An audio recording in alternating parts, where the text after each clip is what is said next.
So இந்த பனிக்குட நீர் குறைவாக இருக்கிறத எப்படி நம்ம கண்டுபிடிக்க முடியும்? உங்கள் வயிறை செக் பண்ணி பார்க்குற டாக்டர் உங்களுக்கு வந்துட்டு சைஸ் வந்து ஜெஸ்டேஷனல் ஏஜை விட கொஞ்சம் சிறுசாக இருக்கிற மாதிரி தெரிஞ்சால் வந்து பனிக்குட நீர் குறைவாக இருக்கான்ட்டு ஸ்கேன் பண்ணி பார்ப்பாங்க.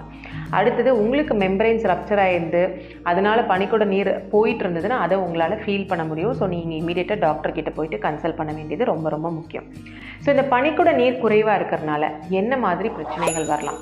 வந்து 20 வீக்ஸ் 24 வீக்ஸ்லேயே பனிக்குட நீர் குறைவாக இருக்குன்னா பேபிக்கு கிட்னிஸில் ஏதாவது ப்ராப்ளம் இருக்கான்னு நம்ம செக் பண்ணிக்க வேண்டியது ரொம்ப ரொம்ப அவசியம்.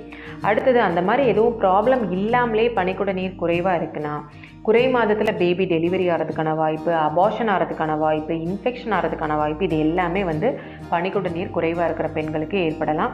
குடிக்கும் பேபிக்கும் நடுவில் இருக்கிற பனிக்குட நீர் குறைவாக இருக்கிறதுனால நஞ்சு குடி கம்ப்ரஸ் ஆகலாம்.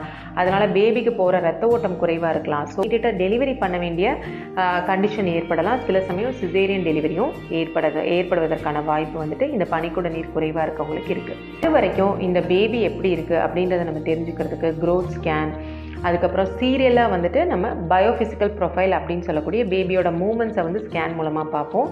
அதுபோல் வந்து டாப்லர் அப்படின்னு சொல்லக்கூடிய பேபிக்கு போகக்கூடிய ரத்த ஓட்டம் நல்லா இருக்கா அப்படின்றத நம்ம செக் பண்ணுவோம்.